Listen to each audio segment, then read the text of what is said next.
As Uganda approaches its 2025-2026 general elections, the situation becomes complex. The country has a history of election-related violence, with the previous exercise between the ruling party and the opposition. At the local level, politicians are busy campaigning, making promises to voters and pledging enhanced service delivery.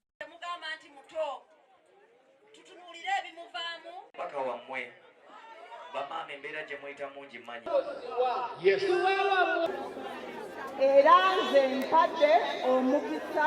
However, the question remains, what is service delivery in governance? Simply put, it refers to the provision of essential public services, including healthcare, water and sanitation, infrastructure, public safety, and social welfare services. Despite these promises, some services are not meeting people's expectations. For instance, some hospitals lack essential drugs, learners study in harsh environments, and corruption scandals abound. So, who is to blame? Is it the government, the people, or a combination of both?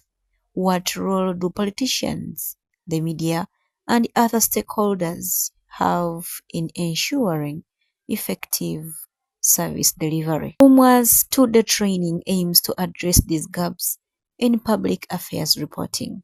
Of course, there's an opportunity to continue training journalists about different issues, but public affairs is very critical, especially as we move towards a critical time in our democracy, when we are having a very important election, 2026, and sometimes the preparation is not very adequate for journalists. So preparing journalists early on time to be able to set the agenda while reporting on public affairs and demanding accountability is very important, because then when the public starts following what they're writing, they can be able to make informed decisions. To help them prepare for the general elections, but also most importantly, for them to be inclusive and diverse in their sourcing of their news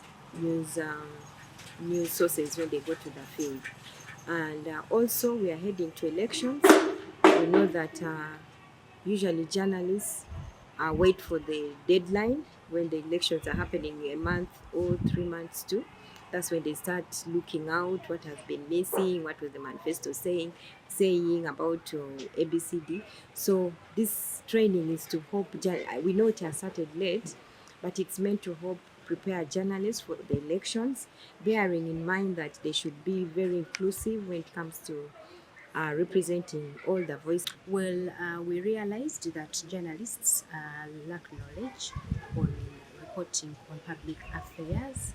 Most of them report on events that are happening, so they leave out the issues that affect the public.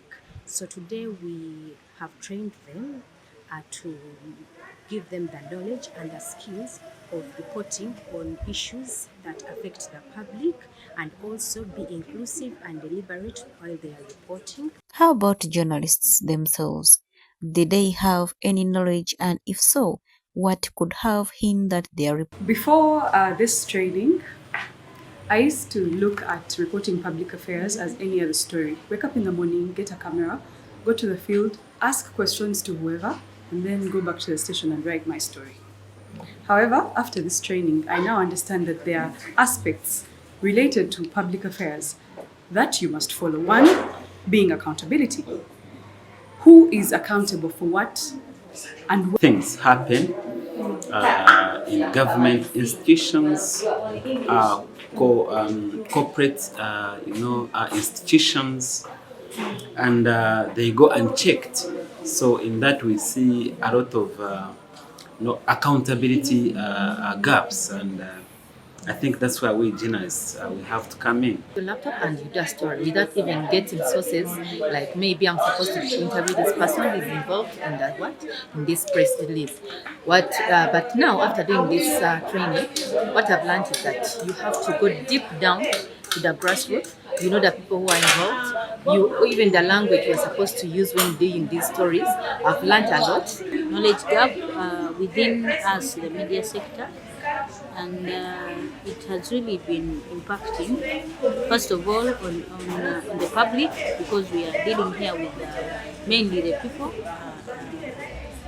And therefore, if we have a knowledge gap, it's kind of a disservice to the people who we are serving. For everyone's opinion, so I'm really grateful for that, and I hope that there will be other opportunities available for me to continue learning from you. According to Kathy Apalat, the project coordinator, the training will empower female journalists to take on a more significant role in promoting transparency and accountability in governance. I work for Women in Media project, which is being funded by VICES. VICES is a Finnish foundation for media and development based in Finland.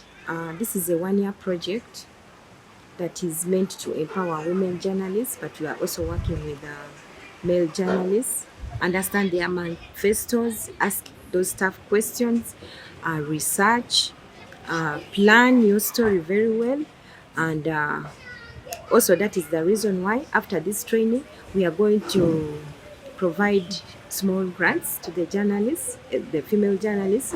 5 will be coming from the north and 5 will be coming from Kampala. We are going to provide them with small grants so that they can produce well-researched stories on public affairs as they have acquired the knowledge and skills today.